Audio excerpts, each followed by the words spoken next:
2 a.m. last night. The deal finally went through. James Harden is no longer a 76ers player. We got some expiring contracts coming this way, some draft picks. I think I read a report just a little while ago that apparently our ownership was the ones who got it, who talked to Josh Harris, talked to Steve Ballmer about the deal, and that's what kind of got it done. I don't know, maybe Daryl Morey and Lawrence Frank couldn't get it done for whatever reason, but yeah, Josh Harris is also he's been making deals with the Commanders as well today. Apparently, he's getting involved in making trades in the NFL as well as with the Sixers. But what did you guys make of the deal when you guys heard about this trade? Were you guys happy with the trade? Did the Sixers won it? What was your kind of reaction? My first reaction was we could have did this a long time ago. That was my first reaction. It took me a minute because when I first seen the deal, I didn't see it as in its entirety of what it is right now. I seen like bits and pieces of it. So I was kind of like, I don't know. I mean, ultimately, it comes down to what those first round picks turn into. That's how it, like to me, this trade is really a wait and see. It's a question mark until we kind of see how that turns out. Yeah. The other thing that came to my mind outside of the trade was what they committed to Maxey being the primary ball handler. Like the way he started out, you really couldn't take the ball out of his hands. So I think he kind of put a little pressure on him from that standpoint to not go away from that and or ask James to be something that he hasn't been for the last 10 plus years. So it made sense. We spoke about that. No, I spoke about that before, you gotta decide who's going to be your primary ball handler. So I mean, I like what they got as far as the picks. I'm not sure how the players that they got, how they'll fit into the rotation. I'm not sure how that's going to go because some of them kind of look like the same player to me in some ways for us. I think Twin could help, but we don't know. Like we don't really know how they're going to use them. So it really comes down to, are we going to flip those picks now or is this something we're going to do in the summertime? We don't know. But I do think when with people that's saying this liking the deal, I mean, it also comes down to how much you value PJ, because last year he was like the signing of the year.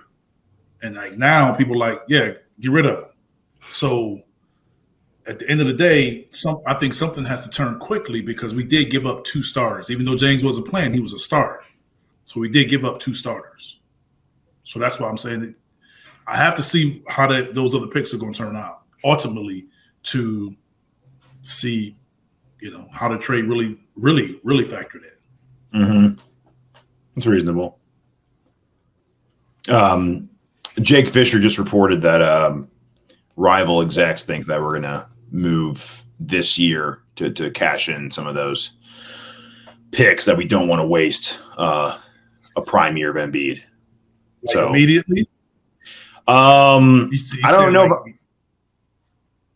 Probably not. Before trade, the salaries to become tradable from those guys, right? We have to wait a couple months, don't we? The 60 days? Yeah. On the trade, you do? Yeah, we have to not wait. Free agents, but yeah, well, no, I guess technically not for them, but I think to get maybe players that haven't that are going to have that can be traded from other teams. Yes.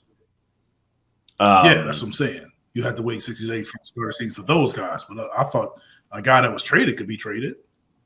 But I mean, I think the biggest wait is to wait for someone to become available that's maybe not at the present moment available. So maybe that's what he'll wait for. I guess some teams to maybe go through a disaster period and then they're available to us already. I guess I answered your question. So first of all, I think we went off the bat not not a win or lose with the Clippers. I'm not even going to do that stuff, right? I think we won just from getting rid of someone that not only wasn't performing for us, but literally a $35 million hole in our roster. Like he wasn't playing. And that money can be spent on people who can actually play for you. So off the bat, that's one. And then if you factor off the bat, you go right into people's pockets. Yeah. Yeah. Save space, Eric. Not only that, if you really go a step deeper, it's a $35 million distraction that we got rid of. So it's like you save money and you save issues and you save potential bigger issues because, I mean, I can only imagine if we looked bad the last couple of games and we had to bring him back. Imagine if we were in that. I think the fact that we look good helped us to be like, all right, can we really I mean, truth be told to everybody, and you, Eric, we get good against teams we're supposed to beat. Well, you could argue that we should have won the Milwaukee game, though. We can argue. We didn't get blown out by a bully. You know what I mean? But I understand. But we got to be past the moral victories. I understand. No, well, I was only countering you. We've only beaten. We had a lead with a couple minutes left. We had an 8-point lead with a few minutes left and lost.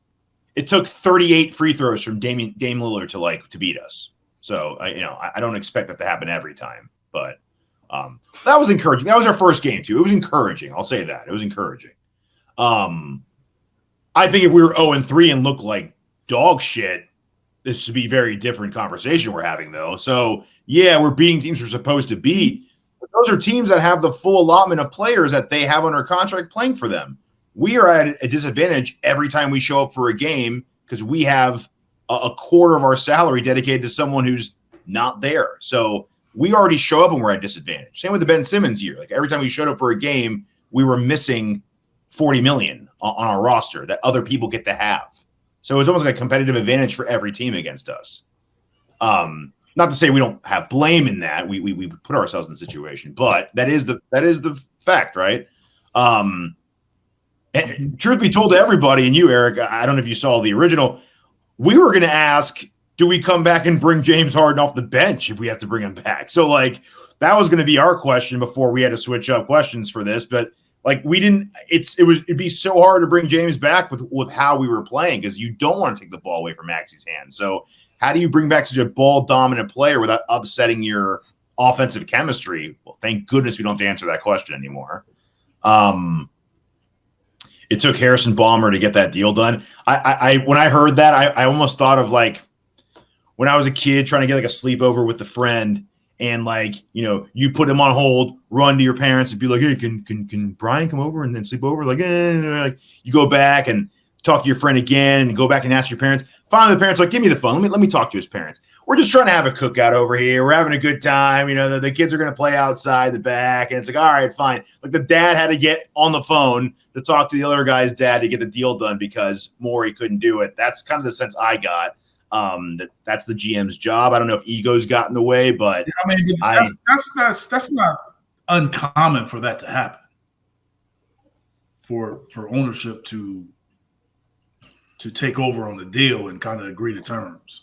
I think the GMs and everybody lay the groundwork, and they probably go to them like, "Hey, man, look, if you give me this, we'll do the deal." Because they're the ones paying the bill. So it's no in between anymore. Okay, here's where we are. We're at a stalemate. They want this, we want that. And Moore could say to Josh Harris, if we can get this, I'm fine with the deal. He go to Balmer and say, hey, my guy says if he can get this right here, man, we can get this deal done. They say, okay, well, we need this. Go back to Moore. Well, they just want this and they'll do it. I don't really want to do it, but I'm fine with it if you're fine with it. Let's do it. Then you go and do it. You get it done because it's two people that are talking that make the decisions, ultimately make the decision, and it's no when they're doing it, there's really no back and forth because it's like, dude, I make the decisions. Like I don't need to go ask anybody. Like the seriousness in it kind of kicks in. Yeah. Yeah. Like, it's like when okay, someone's going to talk so to let's the get manager. this done. Let's. It's time to get it done. Let's get it done. What do we need to get this done?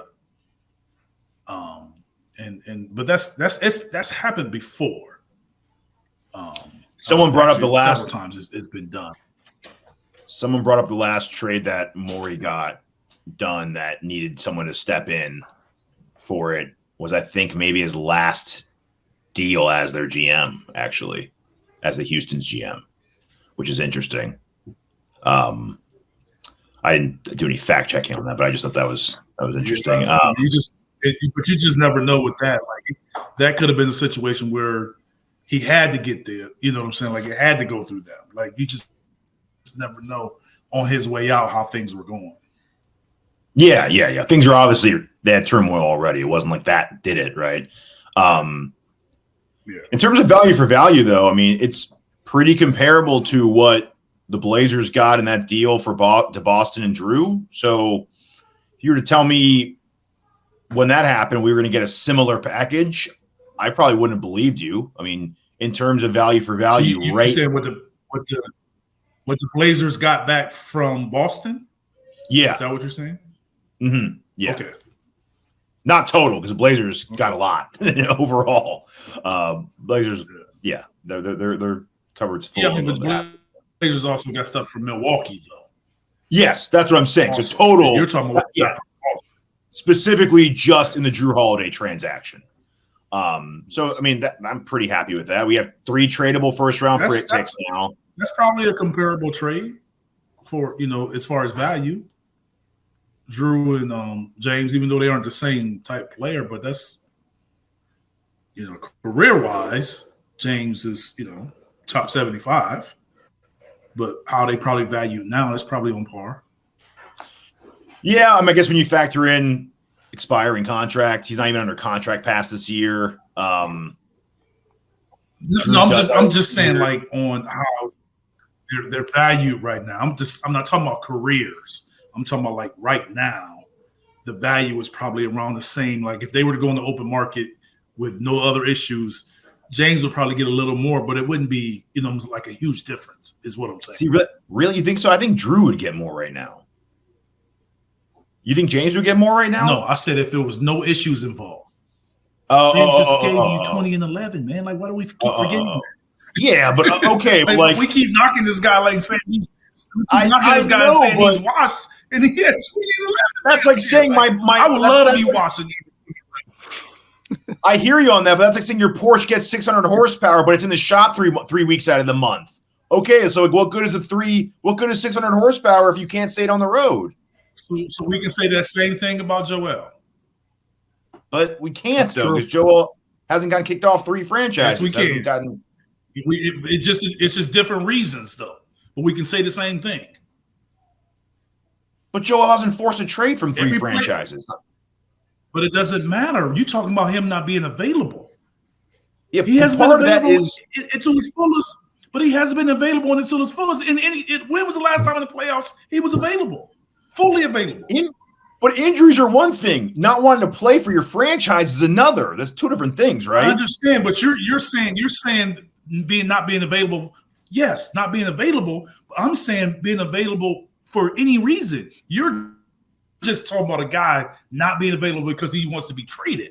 The reason behind it, no matter what it is. Yeah. You can say that it's the same thing. Joel has missed a lot of games, and I've always said I trust him. I trust his game, but his body has failed him a lot. I agree with that, but wanting out for good from your franchise and your city, and like I'll be back in 2 weeks from my injury, are a little different in my book. Like, I mean, I know Joel will come back to Philadelphia. I understand. I understand. But what you're talking about is the person. I'm talking about the time out. Yeah, I'm talking about see what I'm saying? The reasons behind. I'm just talking about missing time in general, and you're talking about why they're missing time. Yes, You're talking about the absence. I'm talking about the reason why they're absent. Yes. $65 million to spend this offseason, assuming we don't make any trades, but we probably will at some point.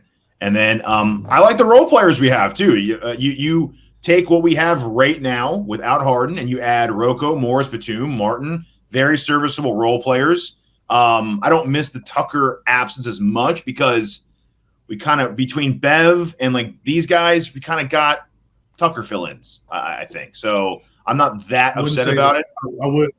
I wouldn't go that far. I would not, because I don't think they have anyone that can possibly guard that you can put on Joker. That's different. We play him on Joker some. We played him on Giannis. So the best two players in the league that we're gonna face, he defended. None of them players that came can do that. True. So I think it does matter. I'd love to see who the Clippers put on Joker throughout the game. They might have put Rocco on him, actually. Not to say he shut him down because he didn't, but I mean, but the Clippers also have way more size across the board in the forward position. In the guard position. Yeah, we have them all. We have them all now, Eric. No, I'm just saying, like, they had more switching, trapping, like they had a different style of defense. Okay. Because they were going small against them, against Denver. Yeah. Whereas most people, couldn't do that. They were going small. And saying it publicly, we're going small. Trap and rotate. Mm-hmm. As far as your other question about starting, it's pretty early. I could see Rocco starting, possibly moving Harris to 3, and then Batum, Morris, and Martin stay on the bench. That's kind of what happened in LA. Rocco played 4, and then those other guys are on the bench. But I see Morris also filling some of those shoes left by Tucker too. Once he gets out there, Martin can fill depth at 3. Batum can fill depth at 4. We have a lot of depth. We have a lot of depth in an already competitive roster with 2 25 to 30-point scorers. It's good for the time being. Yeah, I mean, I don't see how all these guys can play because they're sort of all with our team fitting in the same role with our team. The way Kelly's playing off the bench, he's going to play. He's going to play probably more minutes than the starting 3. Mm-hmm. So you decide who you want to start at that position. Are you saying Tobias is going to be more 3 and you play somebody else at 4, or is Tobias still your 4 and you start somebody at 3? So I think, or maybe do you start Kelly? Like, I don't know. Do you start him? When he's had good success coming off the bench. But I know his minutes are going to be starters' minutes the way he's playing. So that being said, I don't know how you can play all of those guys while also having Maxey playing the way he's playing. You have Melton and you have Bev. Like, I don't know. You know what I'm saying? Like, some of these guys aren't going to play. Yeah. Maybe 2 of them aren't going to play. I would guess Paul Reed. You know what I'm saying? I got to say at least 2 of them, it's going to be hard to get on the court. I would guess Covington kind of fills in the Tucker role. It's going to be interesting to see which 2 they kind of choose. I think they will get Batum a shot with his versatility, and he's probably I wouldn't say he's necessarily the best 3-point shooter. He's probably been the most consistent career-wise. Yeah. Covington gets streaky.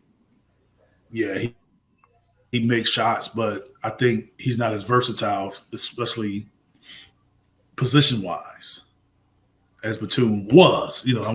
Obviously he's an older player. I think he said this was his last year. But it's going to be interesting. I have to see how we're going to blend them in and how we're going to play them, and who's going to be in that rotation. Maybe it may be a figure it out as you go thing. Yeah, maybe so. Apparently, Batum was a big sticking point for the trade too. Lou didn't want to get rid of. He didn't want to part with Batum. Yeah, because he has some flexibility with him. He can play with all of his guys. You know what I'm saying? Like, he can play with Russ. He can play with Kawhi. He can play with Paul. He can play with James because coming in. Like, he can play with all those guys, and you can move him around.